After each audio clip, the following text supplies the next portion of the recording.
নির্বাচনের আগে সংস্কারকে গুরুত্ব দিচ্ছে অন্তর্বর্তী সরকার। কূটনীতিকদের প্রধান উপদেষ্টা জানান, বিচার বিভাগ, নির্বাচন কমিশন, আইনশৃঙ্খলা বাহিনী ও গণমাধ্যম সংস্কারের পরই জাতীয় নির্বাচন। দুপুরে রাজধানীতে এক ব্রিফিংয়ে ডক্টর ইউনূস মন্তব্য করেন, শেখ হাসিনার স্বৈরশাসন ধ্বংস করে দিয়েছে দেশের সব প্রতিষ্ঠান। 250-টিরও বেশি ডিজাইন অপশন নিয়ে ওয়ালটন স্মার্ট ফ্রিজ, বোঝে আপনার প্রয়োজন। বিদেশি কূটনীতিকদের আমন্ত্রণ জানায় পররাষ্ট্র মন্ত্রণালয়। অংশ নেন ভারত, যুক্তরাষ্ট্র, চীন সহ 67 দেশের মিশন ও সংস্থার প্রধানরা। ব্রিফ করেন অন্তর্বর্তী সরকারের প্রধান উপদেষ্টা doctor Mohammad Yunus.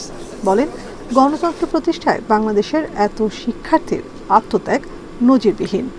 Many such young people, lovely young people. I pay my deep respect and homage. এ সময় আওয়ামী লীগ সরকারের নানা অনিয়ম তুলে ধরেন তিনি। একই সঙ্গে দেশ পরিচালনায় অন্তর্বর্তী সরকারের পক্ষে সমর্থন চান। Sheikh Hasina dictatorship destroyed every institution of the country. আমি যখন দায়িত্ব নিয়েছি তখন দেশের অবস্থা করুণ। ক্ষমতায় থাকার জন্য স্বৈরাচার শেখ হাসিনা সব প্রতিষ্ঠানকে ধ্বংস করে দিয়েছে। বিচার বিভাগের অবস্থাও নাজুক। 15 বছর ধরে গণতান্ত্রিক অধিকার কেড়ে নেওয়া হয়েছে। নির্বাচনে ব্যাপক কারচুপি হয়েছে। নতুন প্রজন্ম ভোট ছাড়াই বেড়ে উঠছিল। রাজনৈতিক পৃষ্ঠপোষকতায় ব্যাংক লুট করা হয়েছে। ক্ষমতার অপব্যবহার করে কোষাগার শেষ করা হয়েছে।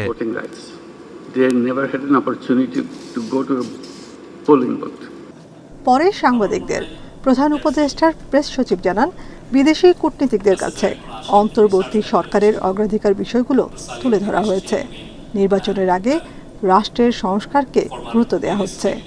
উনি এই ইলেকশনটা তখনই করবেন যখন ডিপ রিফর্মগুলো ক্যারি আউট করা যায়, যেটা জুডিশিয়ারিতে, সিভিল অ্যাডমিনিস্ট্রেশনে, সিকিউরিটি ফোর্সে, মিডিয়াতে।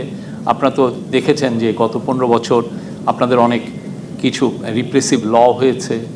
তো সেগুলো সমস্ত কিছু রিফর্ম উনি অ্যাড্রেস করে ওনারা ইন্টারিম গভর্নমেন্ট যত দ্রুত ইলেকশন দেওয়া যায়। ছাত্র জনতার আন্দোলনে নিহতদের ঘটনায় নিরপেক্ষ তদন্ত করবে জাতিসংঘ, আশ্বস্ত করেছেন প্রধান উপদেষ্টা। যতগুলো ইন্টারন্যাশনাল এগ্রিমেন্ট করেছে বা যতগুলো ইন্টারন্যাশনাল লিগ্যাল অব্লিগেশন আছে সবগুলো ফুলফিল করবে। Nafiza Dubla, independent news, Dhaka.